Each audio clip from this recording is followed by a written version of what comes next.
You ready? You ready?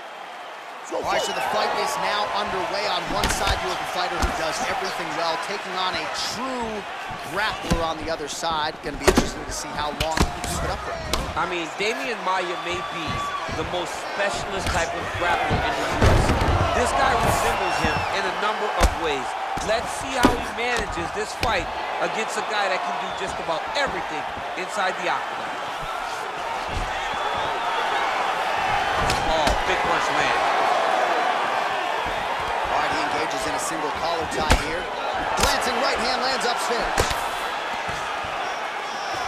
Choi's got the tie clinch now. These guys throwing early. Well, missed on that one.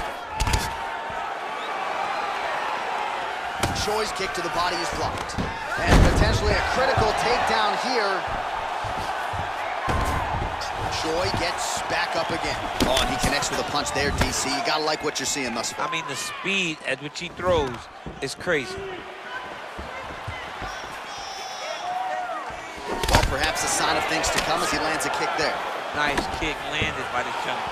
Stuffs the takedown, no problem. Just misses with that one. Keeping busy here in the clinch. Well, an identical twin, two is better than one. You might as well double up on the jab. He did so effectively there. Doubling up with the jab, and you see his opponent's head pop it back every time it lands. Oh, stuffs the takedown without issue. Big knee lands to the body. Nice punch lands over the top. I mean, he's cutting down the size with these.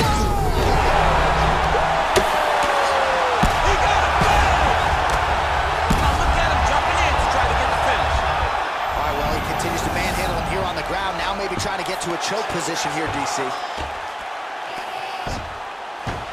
Beautiful movement, hip work on the ground here, just outstanding with the transition. He is not staying in one place on the ground. That's very important. All right, half guard form here, and a lot of offensive options, I would think, at his disposal. Oh, he's got a ton of options. He has submission options, but I believe the safest option for him here is going to be to use his ground and pound. Build a base, posture up, throw big strikes, get back in position, build posture again, throw big strikes, and just really wear him down with a really secure position in half guard. Working off of his back here, looks like he may try to hip escape. Well, you know he's comfortable fighting off of his back. Now trying to hip escape. He's just trying to move out of this position off the bottom. The Kimura is not the arm, it's the shoulder pressure that usually makes you tap. But now DC trying to isolate an arm. Yep, he's using the Kimura. And he's out. Under 2 minutes in the first round.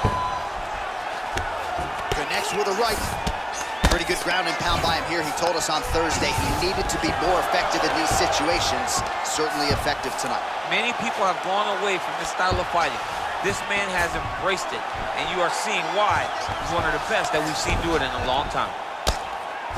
Oh, big combination of ground and pound strikes here, DC. This could be the beginning of the end. I mean, you got to be very careful when you take these big ground and pound strikes.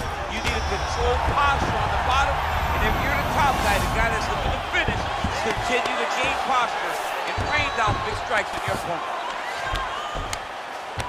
Well, hard to win fights in mixed martial arts from the bottom, but nice work here in that position by the Korean Superboy. A lot of top pressure being applied here as he works out of side control. Man, isn't it fun to watch this dude work on the mat? He's unbelievable how fluid he is in his motions on the mat. Lands with the ground and pound here. He's putting him in exactly the positions he needs to be in right now. He's able to relax here. And he understands, being a veteran of so many fights, that as long as he's on top, he's winning. He feels like he's winning here. Oh, single collar tie here. Takedown defense holds up. A little struggle here now for position in the clinch, and we see a lot of these situations in mixed martial arts where both fighters sort of end up getting comfortable here when there isn't a whole lot going on. And the moment somebody gets comfortable, the moment that somebody decides to relax, you get up, you go down as another takedown attempt lands. are few things more fun to watch in mixed martial arts than these type of transitions and scrambles on the ground. High-level grappling can really be entertaining.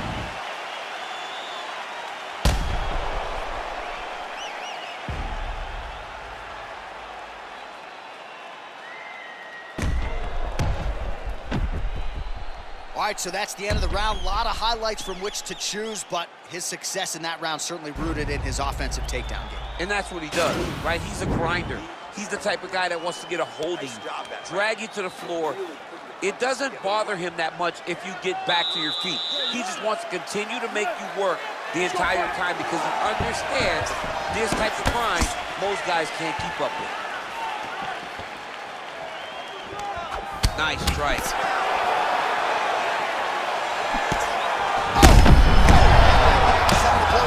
It was perfect. It was absolutely perfect, John. Great placement on that uppercut. So holding on to him here, not doing it. He needs connection right in there. He needs to get on his bicycle, John. He needs to get into space so that he doesn't get finished.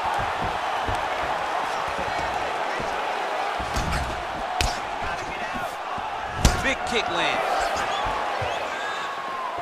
Hard shots landing on both sides here. So there's that takedown defense on full display yet again. It's held up for him. He does a fantastic job of squaring up his hips, getting his legs back, and understanding not to allow his opponent to get going on his takedown finish. Huge strike lands there, and somehow his opponent's chin held up. His opponent's chin held up, but you do not want to be on the receiving end of those types of strikes. And now he's got the tie clinch. He is throwing it. Oh, he's hurt bad. He's hurt bad, John. He's got to press him. He's got to go chase that finish down now. Choi's got the full mount. Man, how fun is this to watch as he continues to dole out damage with the ground and pound? Take it back to the days of guys like Mark Coleman, just beating people up in the ground and pound. This guy is a throwback fighter, and he's very fun to watch. Yeah, the Godfather would be proud.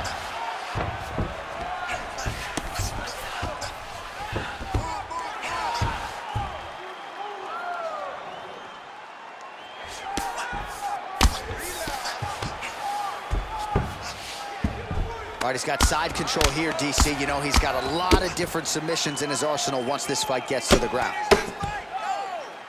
All right, so you got to be careful playing on the ground with this guy. You don't want to mess around for too long. Look at him attacking that guillotine.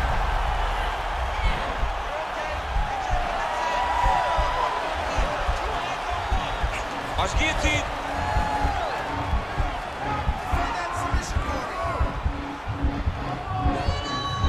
Oh, we're getting a finish here. Not tapping out tonight. Well, you know, I don't like the gi very much, but I have an appreciation and a healthy one for these type of transitions. You can tell he's been in a gi at some point in his life with the way that he moves so freely. I'm skipping jiu-jitsu next week, too.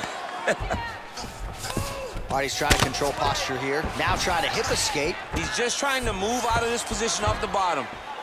Choi gets back up. No surprise there.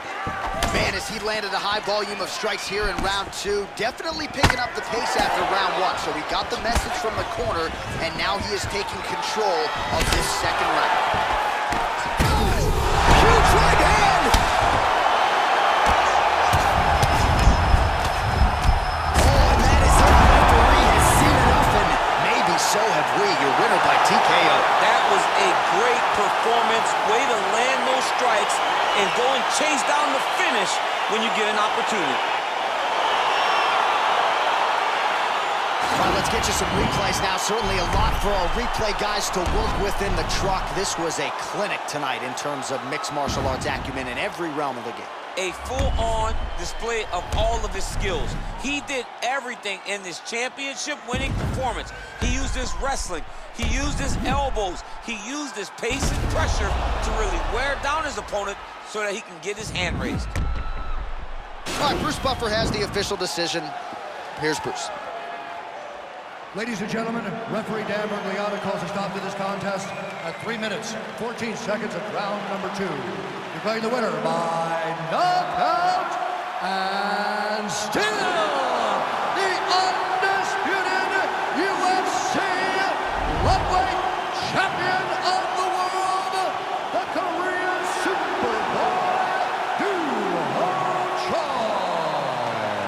All right, so there he is, the still undisputed UFC lightweight champion. And when you're taking on lightweight #1 contender types and knocking them out